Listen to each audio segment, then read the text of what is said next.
I think today, because people have access to so many tools in terms of designing a logo and deck templates and example pitch decks and all these other resources, I do think the bar has risen, but it's really easy to overinvest in those areas and not focus on what matters, which is actually delivering a solution that solves a very sharp pain. Welcome to the Product Market Fit Show, brought to you by Mistral, a seed stage firm based in Canada. I'm Pablo. I'm a founder turned VC. My goal is to help early stage founders like you find product market fit. Today we have Jafar, the founder of Loopio, and today the founder of Barley. And Loopio was a software platform that helps enterprises respond to RFPs. The company is based in Toronto. They have about 300 employees and have raised over $200 million. Since then, Jafar's gone on to start Barley, which is a compensation management platform, and also based in Toronto and currently a seed stage company. So with that said, Jafar, it's a pleasure to have you here on the show. Thanks so much for having me, Pablo. So the topic of today's episode is a bit different, and it is how to start your second startup. Really, the idea here is for all repeat founders or potential repeat founders, existing founders that are thinking, okay, maybe one day I will start a second one, to really get a feel for what that's really like, what's real, what's easier about it, what's actually potentially harder about it, surprisingly. And hopefully we achieve that today. So, maybe for starters, Jafar, if you could go back to the early days of Loopio and just to get kind of some context out there, how did everything get started? Yeah, the context of Loopio is really interesting because the formation of that company really went back all the way to my undergrad days when I was at Queen's. So Zach, who's currently the CEO and one of my co-founders at Loopio, we were in the same orientation group together at school. And back when we were like 18 years old, we would always talk about, hey, one day, maybe we'll start a company together. And when we started getting deeper into our careers, sort of those conversations started resurfacing. And I think the primary note, and I think the theme is the same for Barley and Loopio, is that we didn't have an idea to then start a company. It was, we want to be entrepreneurs. We want to start something. We want to be our own owners and we want to tackle difficult problems. And so Zach and I came together in 2013. We started brainstorming different business ideas. And it was literally anything from consumer products to B2B software. And we just kept landing on this quote unquote, really boring space that was RFPs. And when just a question on that, there's this conception that kind of forcing yourself down the path, the Paul Graham thing of you should just explore things, have fun. And then you want this idea to kind of come organically. You seem to have gone in it a different way where you started off, you want to be a founder and then you kind of force yourself, let's say, to come up with ideas. It worked, certainly at Loopio, and it seems to be working at Barley. You have any thoughts on that? Why it's kind of looked down upon or thinking that it should just, the idea should just kind of come to you instead of being able to make it happen? I mean, I think a lot of people, quite frankly, when they're looking to start a company, do force it in some ways. But the story is through forcing it, they're doing something, they're having a customer conversation, and then they have this aha moment, and it's oh, and then we stumbled upon this really interesting thing, and I was really passionate about it. I think, at the end of the day, ideas are ideas. They're all out there. I think everything's been thought of in some shape or form. And it really comes down to where you see there to be an opportunity and what actually drives you to want to build something. I think for Zach and I should include Matt in the conversation, we were three founders, but as I was getting to the story, Zach and Matt actually knew each other really well and worked together and were super close. And then when we found this idea of RFPs, it was actually something that Zach and Matt had already started working on and started building, but we sort of Zach and I kept it on the side because it was oh, I don't know if it makes sense to do this because we started working on it with Matt. And then, Zach sent Matt a message and it was hey, let's all come together. So, I mean, even when you think about traditional teams, you always think about, oh, usually everybody knows each other really well. I didn't know Matt at all. And in some ways you could say it was a gamble, but I also trusted, Zach's perspective and the friendships that he has and the relationship he had with Matt. And somehow there was just a really good gut feel of us coming together. But just going back to your thing of, forcing the idea was really interesting. As we were going through these different concepts, Zach, Matt, and I have all seen the world of requests for proposals in different ways. I was an engineer, and actually part of my job was issuing them to purchase engineering equipment from big mines. Zach was a sales engineer and was responding to them when it came to technical requirements.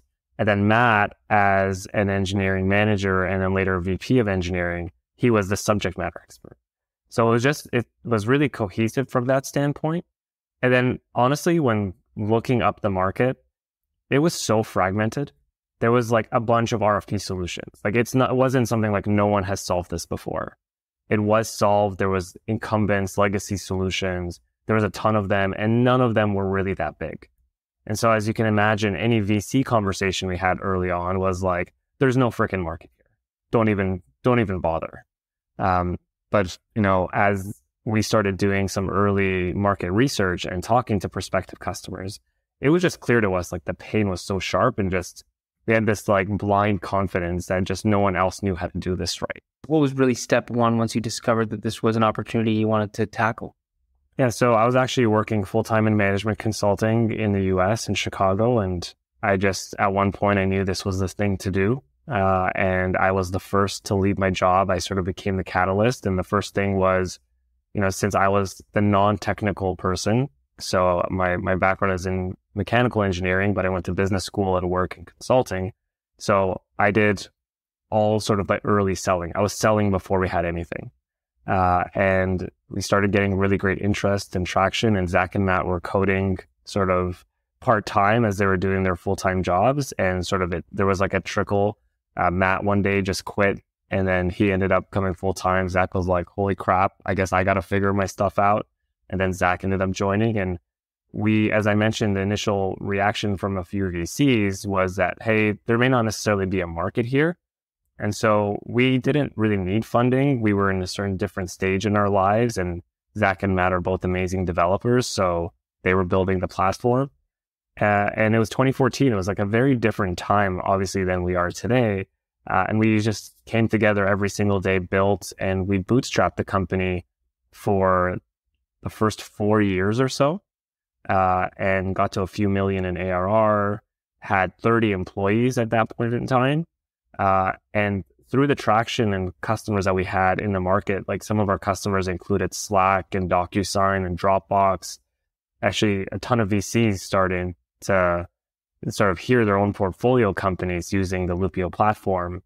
And that's when we started getting a ton of inbound interest. And, I think at one point we had more than 50 different VC conversations actively moving. Then we just had one meeting in Boston with OpenView, and we love that team so much. They came in with a term sheet, and we're like, let's do it. And so we then shifted from being bootstrapped to a venture-backed company, and really put the pedal to the floor and continued to build and scale the team. And that next stage worked. Sometimes one of the challenges of bootstrap companies is they're growing at a certain rate, and there's this idea that, if we only, if we raise money, we could, lean into this, lean into that, and all of a sudden growth would come out the other side. And sometimes that's the case, and sometimes it's not. And you find out actually we just kind of grow at whatever rate that was. Maybe it's 50%, maybe it's 100% per year, and more money doesn't really lead to more growth. What happened in your case after that first round? I mean, I think that the biggest thing that helped us drive growth is, Zach, Matt, and I became bottlenecks for the business. When we raised our Series A with OpenView, we had 0 VPs. I think we had like maybe 1 director and a relatively junior director. So it was really the 3 of us that were the executives, and we sort of were limiting the business from going any faster. So quite frankly, most of the sort of initial time was really building out a senior leadership team and building out the sort of pillars of the business to make it more scalable. And I think that getting that injection of funding allowed us to not only further build our employer brand, but obviously have the capital to invest in those right sort of people to bring on board with the company. And I really think that helped us sort of propel forward. I think if we didn't raise the money, we would have hit a bit of a wall and had some challenges. Because when you're bootstrapping, it's almost like, I think about it like a dolphin. You invest, so you're diving in and you're letting the money spend, but at some point you pause spending and you need to watch the cash accumulate a little bit before you dive in again. And so this stop and go really hinders your ability to grow effectively. And so I think that the funding definitely helped us. All that said, we were still extremely capital efficient as a business. When did you start thinking about leaving Loopio and starting something new? Yeah, like the idea never crossed my mind up until, quite frankly, COVID hit and we were all of a sudden working from home. You know, as you're sitting in your own thoughts at times and, thinking about what excites you about coming to work every day, because even as a founder, you're still an employee at some point in time. You're still pursuing some form of a career. And I actually had an executive coach that I worked with really closely. A lot of it was working on my sort of leadership skills, how I can continue to inspire the team and just general development areas. But even through those conversations, I started exposing sort of what gets me up and excited every single day. At that point, I was 7 years into my Loopio journey, and I had a little bit of an itch and a sort of recognition that the incubation of a company, that stage was something that was most exciting to me. I was still doing amazing work at Loopio, was really engaging. At that point, I was chief revenue officer, and I had really an amazing revenue team between marketing, revenue ops, sales, and customer experience. And what I found my day-to-day to be was enabling those leaders. But I wasn't really rolling up my sleeves. I was helping to guide them, but they were, quite frankly, extremely competent themselves to drive everything and like very established leaders. And I think that's sort of the moment where I was thinking about starting something like I would want to prove to myself that I can do this more than once. And the other thing that happened was, and I think a lot of companies, when it comes to founding them, start this way. I mentioned to you that for Loopio, I was the catalyst. Like I quit my job, and then Matt came into the equation just a little bit later in terms of even coming together with Zach and I, because I didn't know Matt. In my case with Barley, my really good friend Billy, who I've known for a super long time, we also went to undergrad together. Is an experienced product leader. I mean, even right out of school, he was a producer at Electronic Arts on FIFA and Need for Speed, and has been in tech for his whole career. And actually, when I was at Loopio and we were raising, I would be calling him and asking him for advice because he had been through it as a founder himself. And so he actually was having a little bit of a career dilemma himself and was like, hey, I can go into product at, a FANG company as an example. Or I can give this entrepreneurship another go. And the two of us had talked about building businesses. When I think about people I'd start companies with, it's Zach and Matt and Billy. And those are the only people in my mind. But the idea of building something with Billy, quite frankly, initially wasn't really possible. At least we didn't think it was possible because he's based in Vancouver, I'm based in Toronto. And pre-pandemic, both of us, our mindsets were very much like you build a company in person. We were very office presence oriented. Like Loopio didn't have a work from home policy at all. It was everyone would come to the office every single day. And I think that the shift to work from home really opened up that opportunity to explore the potential of collaborating, across time zones.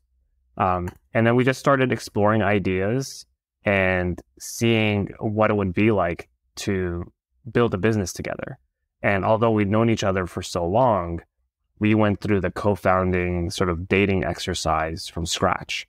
First round has a great sort of like 50 question co-founder dating format that you can use. And we literally went through every single question and saw where our overlaps, where our interests are, what kind of company we want to build. And that really opened things up. But quite frankly, I wasn't sure about this idea of leaving the startup that I'm building, Loopio. And those, having great executive coaches, I would say in some ways, not only are they great coaches, they could also become some form of therapists in some way too, when you're going through these conversations.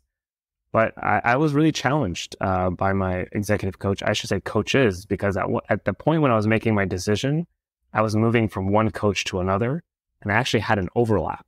where all of a sudden I had two different coaches with different perspectives talking through this big decision that I had lingering in my mind. And mechanically, how did you set that up? It's one thing to sell a company and then maybe you go through kind of a golden handcuff period and then you're free to go.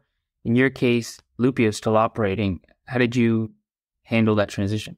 I think that the first thing for me was I want to make sure that, in leading a company, I wanted to first make sure that my co-founders were good and on board. Two, that I was leaving on a high note. Never about running away from something that was necessarily not doing well. It would be stepping away from something and closing a chapter of something that I'm proud of. In the beginning of COVID, we actually got hit really hard as a business. Like pipeline dried up like many businesses. And then the mandate in the shift was, how do we turn this around and evolve our strategy? And so Zach, Matt, and I, along with our senior leadership team, we put forth like a whole new strategy for the business during COVID. And we were on a mission to make sure that we would get through that sort of initial hurdle and really make sure the business thrives.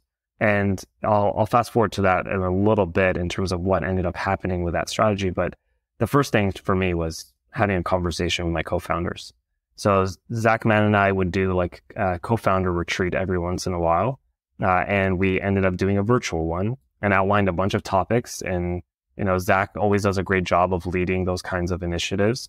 And one of the topics was, what do we want to do in terms of like at Loopio or beyond? We always ask ourselves questions like, what do we actually want to do long-term personally? Are we still in it? Where's our head at? I think it's a really healthy dialogue. And when it got to that question of like, what do we want to do? I brought up that, hey, I'm thinking about starting something new from scratch. At the end of the day, it was like extremely like supportive and collaborative from both of them. There was also a question my executive coach asked me, and I think this is a really tough one, is he said to me, it's a lot easier to start something than to finish something. And I think this is something that is, pretty prominent when you think about VCs of like, how long are you in it kind of thing. And sort of my reaction to that is, what does it mean to finish something? Is finishing something, doing a PE buyout? Is finishing something an IPO? Okay, so when you IPO, then don't you need to keep running the business and keep growing it? Or if you do a private equity deal, don't you need to keep driving the business forward so your PE sponsor can then, flip the business or IPO it from there? Like, when do your obligations as a founder, start and end? And I don't think there is really the idea of a finish. And I think it's more like, when is the right time for you to do something else? And I think as long as you're, not necessarily running away from something, but running towards something, I think that is an important consideration. I think that's totally right. There's countless examples of, one person getting the company from A to B, another one from B to C, and another one from C to D. And there's nothing wrong with it as long as, there's milestones in between and it's not jumping ship, like, oh, this thing's boring, I'm out, or like, this thing's not working, I'm out, and you guys deal with it. So I totally agree with that. Maybe fast forwarding a bit, you kind of set it all up. One of the questions I have is around expectations versus reality. I think humans are just prone to this no matter what. But once you kind of dealt with it and okay, this is actually happening, everybody's on board with it to one extent or another, so this is real. What are you thinking it's going to be like? And I'm maybe just to back up like a second, I started kind of my first company was this tutoring services company and it helped me out, but it was a totally different beast from Gym Trap, which was a VC company. And that was a 5-year journey, many different iterations, learned a ton. When I came out of that, and my number one thing before being a VC was going to start another company, I had a lot of expectations about what that would be like just having learned so much about going from 0 to 1 and all the mistakes I would make, these sort of things. And part of it was true. And part of it is just imagination. Like, some things don't get that much easier sort of thing. It's like maybe, writing a second book or producing a second movie. You learn a lot, you have a lot of contacts, et cetera, et cetera. Still hard work. What was your mindset like? And I'm curious, like, which parts ultimately proved to be true and which parts did you under or overestimate? Yeah, I think what you end up overestimating is, how the experiences that you've built in scaling your company are going to translate specifically on the 0 to 1 phase. I think the 0 to 1 phase is more art than science. And I think it's really difficult to like replicate, the things you learned during that phase in your first startup and bringing that into your second startup. I think where my horsepower is really going to come in is in sort of the growth stage of the business. And I think that's the reality that sometimes gets neglected, is the hardest part of starting a company is 0 to 1. Scaling it is actually more repeatable. There's more playbooks. There's more things that you've learned that you can apply in terms of the kind of people that you hire, in terms of executives, frameworks that you use for selling, like even operationalizing your business, everything from like subscription billing and board meetings, all that stuff. Like you can bring that. But, the 0 to 1 phase, I think, is unique in each journey. And the only time that I think you can really get a real advantage is if you're building something in the same space that you were initially building it.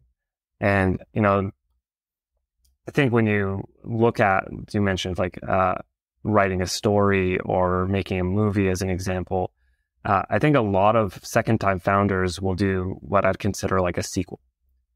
They would, start a company. Let's just use, I said subscription billing as an issue earlier, but let's say subscription billing.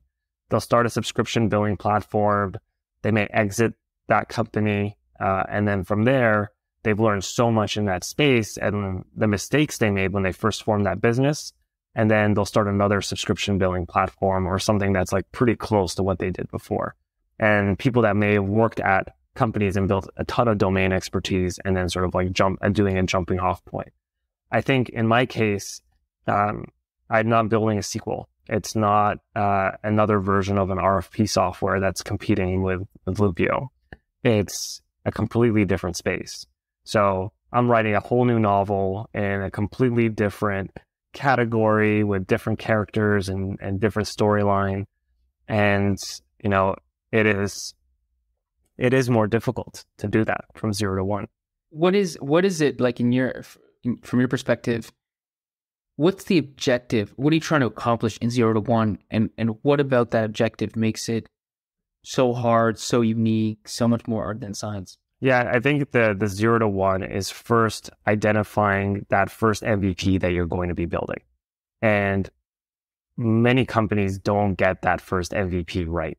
You end up having to sort of shift your idea over time as you're doing more discovery and evolving, the solution that you actually want to initially bring to market. And you're trying to do it in the most capital efficient way possible.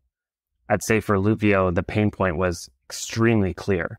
It was, I need to find answers to questions easily because I'm responding to these questionnaires and RFPs. I need a better library and I need a better way to search that library. And so that was crystal clear. And for some reason, there was no other solutions that were doing that sort of like library and search in a way that was really simple and modern, especially in 2014. I think a lot of the companies that were tackling that space even were on premise. And so fast forward to the 2020s, this idea of moving to the cloud is no longer a thing. And there's also a huge amount of injection of capital and many different ideas and companies that are incubating. You just mentioned something that this is what I really think, which is delivering meaningful value is no joke. And, we are in a competitive world. There's a lot of businesses, players building and thinking about a lot of things. Like you said earlier, almost every idea has been thought of. So finding an idea that is real enough, but also not being solved enough such that you can come in and ultimately build 8-9 figures of ARR in that space. That's no joke. And I mentioned that because I remember just off the cuff here, I was talking to a friend of mine who was first-time founder, had kind of landed on this idea through, real hard work, but ultimately some form of luck is always involved in this. And it was, kind of hit everything, right? It was a big market. It was a clear pain point, solution fit, competitive market was in his favor. And he was kind of saying, you should go get more aggressive. You should raise more money, et cetera, et cetera. He's like, well, whatever happens, like maybe we sell it a little earlier than expected, but look, I now have all this money. I would have had all this money at that point. I've learned all these things. I'll just do it again. And kind of my point is like, you don't realize, what you have when you find something like that. It's not that easy to duplicate. That's huge. And I think there's a lot of first-time founders, myself guilty of this as well, that have that mentality. So it's sort of like, let me get the first one done, and then I'm going to use the second one as like my real one. And we used to talk about Loopio like that early on. And as we started seeing just how well we were gaining traction, I think the big thing with Loopio, like that pain was so narrow and so sharp, and the solution was so simple. That's the reason why we were able to bootstrap, quite frankly. And that was special. And it's sort of like, if you get a lottery ticket and you win, you don't rip up the ticket and then say, I'll get it next time, right? And I think that whole 0 to 1 and the idea of art, part of it is, quite frankly, a little bit of luck. And luck being that you're in the right place, the right time. Like at the end of the day, it's all about waves. And I think, you want to make sure that you are catching that wave at the right time and sometimes ahead of the wave. And that's okay. And that's where you look at the adoption curve and get those early adopters. I think what's unique or different in our space at Barley is compensation, and the pain point is something that touches every single company.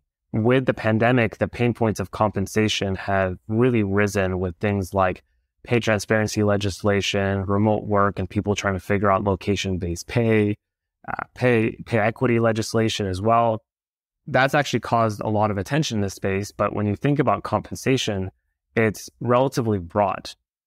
There's so many parts of comp. There's sales commission, and there's a whole category on sales performance management. Then you can look at communicating compensation. So how do I make a more compelling offer? Explain the value of equity compensation. And then there's things like benchmarking, like what do I pay? And then of course there's like workflows that today are like riddled across a bunch of different spreadsheets, which is like, how do I run my merit cycle or promotion cycle in a very efficient way that's secure and empowering my managers with the right context? As we look at even the last year, sort of the pain points in compensation were different in different periods. Like, with the talent wars, it was, I need better benchmarking, especially for earlier stage companies that don't have a lot of compensation structure. And so it's really easy to get distracted in such a big market because it's like, oh, let's run towards benchmarking. Oh no, let's run towards workflow. Oh, maybe we should figure out how to do these visual offers because they can help recruiters win because everyone's trying to compete against talent. It was, to your point on like the art, but it's also discipline on how to make sure that you choose a path and validate it and say, this is the MVP. Otherwise, you're going to just keep jumping and, be really a jack of all trades and a master of none. And that's not the right way to build an MVP. But it is really difficult. The other thing I want to touch on, and I think it's really related, so it's a good segue, is this idea of almost knowing too much. And that's a broad concept. It touches a lot of things. One of the things it touches, I'll rant for a bit and then just get your perspective on it. Like one of the things it touches is what you're just saying, which is, what solving a real problem should feel like, and what a real product should be like. And so, maybe you kind of overdo it. Like early on, you kind of first time found, you don't know what you don't know. You build what it is, it kind of stakes, it doesn't, you fix this thing. It's very iterative, right? And, that's one side of it. The other thing I think is you learn, especially having been at scale, what it's like to get things done right at every single level, like true polish, right? What a data room should look like, what a deck should look like, a logo, like all these sort of, what I would say are on the periphery because it's not the core. And I mention it because it's something I see, repeat founders are known to, like statistically, are known to have a higher odd of, especially successful ones, at producing, outsized returns, unicorns and so much. But one of the problems I see is effectively over polish, like the scrappiness that they had at the first time. Now they see that as almost like a problem to solve. It's like, okay, how do we, look more sophisticated than we are? Did you do that? Like, did you find those kind of either temptations, or did you do it at Barley and like kind of see the cost of doing that? Yeah, I do think that you move into that direction a little bit. But I also think that we've been inundated with messaging expectations of what a newly incubated company should look like. And I think the expectations of the market of a new startup, whether it's VCs or actually your buyers today, are much higher than they were 8-9 years ago. So, when I look at the initial Loopio platform, it was built on what was called, we used Bootstrap as a front-end framework, and we used vanilla Bootstrap, and it looked so basic. If we were to launch that today, people were like, this software looks like crap. But relative to what other people were using, it was like, wow, this thing looks like Facebook. Like that's what we'd get, like comments like that. We actually lost a deal once because they said the product looked too simple. And I think today, because people have access to so many tools in terms of designing a logo and, deck templates and example pitch decks and all these other resources, I do think the bar has risen, but it's really easy to overinvest in those areas and not focus on what matters, which is actually delivering a solution that solves a very sharp pain. I do think that at Barley, we were a bit guilty of that, thinking about the polish and how we present ourselves. The expectations on you are higher as a second-time founder. And so when you're an unknown entity, especially for Loopio, where we were bootstrapped as well, we had no friends and family money either. So literally it was just the three of us on the cap table in the early days, as well as our employees who were stock option holders. There was zero pressure, and not just from VCs, but also from peers, our networks, whatever. And so being a little bit rough around the edges and, even having typos in the app itself and stuff like that, like it didn't matter. We didn't feel like it mattered. We didn't feel like there was like really oversight on us. And, with Barley, we actually ended up raising around with just a pitch deck. It was like, hey, we were seeing these changes in the market. We want to build a solution in the comp space. And we proactively raised a pre-seed. And that was, part of that was because we were second-time founders, and also the market conditions at the time were really great for people to be able to get that early capital. And so, when you have the money in the bank as well, and you have, a VC that you want to make sure that you deliver value for your investors, you talk to people in your network. When we were validating the idea for Loopio, it was like friends and other people we get introduced to. Now for Barley, when we were doing customer discovery, it was like, hey, me, I co-founded Loopio. And so now the expectations are like, oh, you co-founded Loopio, so therefore I'm expecting this bar on what you're going to be diving into and what you're going to show me when it comes to Barley. How, I think that makes total sense in terms of expectations being different, both in terms of the market has evolved and for second-time founders specifically.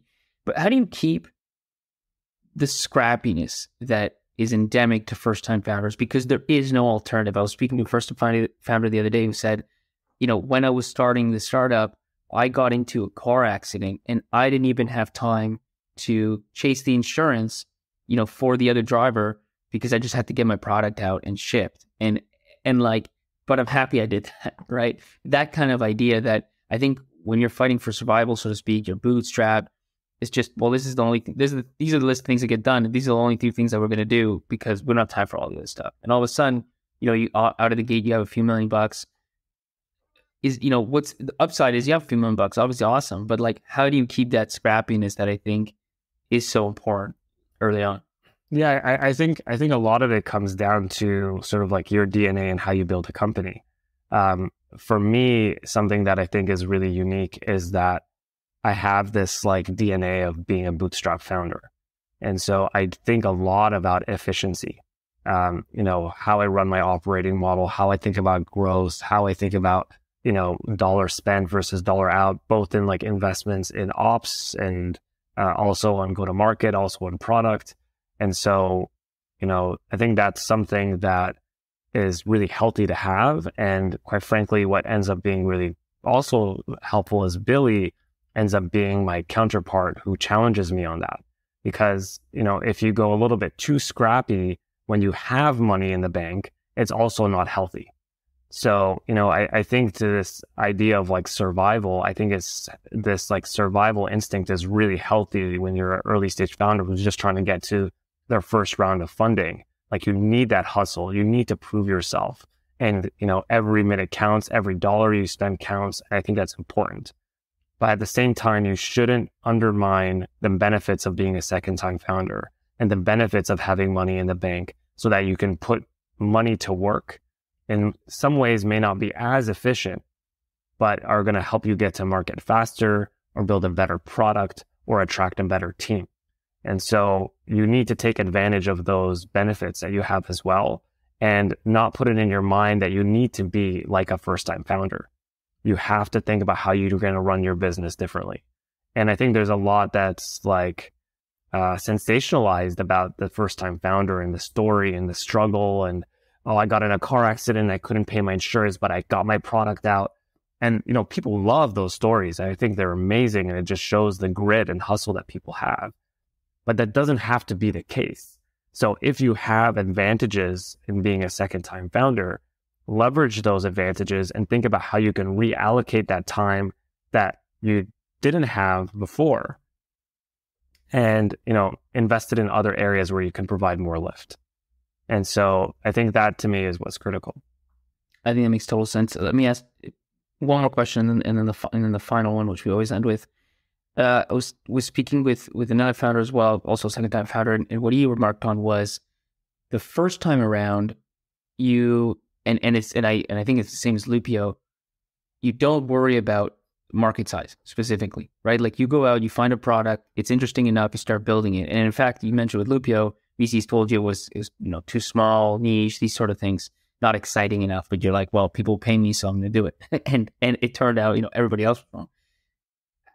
Is that something at Barley you try to keep in the back of your mind, or do you find yourself, truly analyzing, because now you really get TAM and you know what VCs want and all these sort of things. What's that dynamic like? Yeah, it's interesting. I think the compensation space, the TAM is massive. Like, whether you like it or not, like there's TAM to be found. Like you can just add an ancillary, because we talked a little bit about like all the different pain points in compensation. As you evolve as a company and a product, you can always introduce sort of those new products, add-ons, modules, whatever you want to call them, and expand your TAM over time. I think that's something that I've always believed in, is like you don't take your TAM from your first pitch deck and like this is the market size. You can grow it at any point in time. And I think there's value in having a smaller TAM early on in terms of how much market share you want to capture from that market, and then how you want to evolve it over time. I think to your point for Loopio, like there was, a question I would get asked is, who's the biggest player in the space? How long have they been in market? What do you think their market penetration is? That's a big debatable question, because if you looked at a Gartner report around RFP software, which there was one in terms of a hype cycle, it would say that proposal/RFP software had like 70% penetration. And then you'd also know that the incumbent at the time was making maybe like 20 million in ARR. So immediately the VC reaction is like, this is like $100 million, $200 million market at most. And even OpenView over time, as they kept thinking about like, what is the potential of this business, was, also challenged with like, hey, we don't know if this market is big enough. How do we expand it? And we actually had like a moment where we were like, oh, we're not RFP software. All this knowledge that you're capturing with RFPs is so powerful for so many other use cases. So we're now knowledge management software. And holy crap, is that a crowded market? It's huge, but it's confusing as well. We did that for maybe 6 months, 12 months, started going towards this path. And then at one point we had a meeting where like, scrap it, like focus. There is a big enough market in RFPs. And to this day, Loopio's about 300 people, well over 1,000 customers, and RFPs and security questionnaires all day, every day. And I think when it comes to TAM for Barley, I don't think we've ever been challenged on like, we don't know if there's a big enough TAM. And I think for me, like I personally don't worry about addressable market. Like if your market is $1 billion, like forget it. It's fine. You're good. You're going to find it. You're going to figure it out.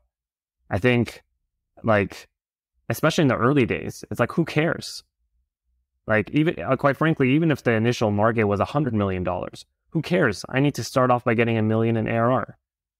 Let me start there. And we will pivot, adjust, add more solutions. We'll expand the TAM, whether it's geographic expansion, company size, in terms of type of company you're selling to, the pain points you're selling to. You can sell cross departments. Like, you can go so many different ways. And my advice to people is don't handcuff yourself on TAM. Focus much more on solving a pain point that is, that you can already see is repeatable. If you're having, 50 conversations and even 20 of those conversations, people are like, oh my God, this would be amazing, then do it. That means there's a market. Like 100%. My biggest miss to date is because, and I have it in my notes, I just said, I think the TAM's too small. And, I was wrong. So that's for sure. So maybe just the last question here, which we always end on, and let's do this for Loopio because the stage of it. But, when you think back to Loopio, when did you feel like you had true product market fit? What was that like? Yeah, it's funny. People say don't use like a revenue marker for product market fit. I mean, I think a lot of people have different sort of like formulas on where you hit it. But quite frankly, hitting 1 million in ARR was when we were like, it was just such a meaningful milestone. I don't know if we would say that like, hey, we now have product market fit. But at that point in time, it was like, it just felt like we had hit some semblance of momentum and repeatability. And I think a lot of it has to do with your deal size as well. Like our average deal size when we hit 1 million was probably 5 or 6K in ARR per customer. And so there were a lot of at-bats.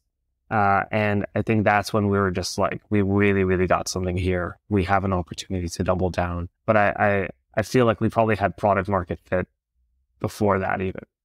Perfect. We'll appreciate that. We'll end it here. Just to recap, you took us through the beginnings of Loopio and just through that story, how you scaled up, ultimately deciding and figuring out how to kind of wrap that story up into with a meaningful milestone and transition into something new. And I think we dealt with a lot of the core questions, expectations versus reality that come into being a repeat founder and starting the second one. I think there's tons of amazing content here. And so thank you for sharing all that. Thanks so much for having me. Thanks so much for listening. If you want to see more content, check out pmf.show.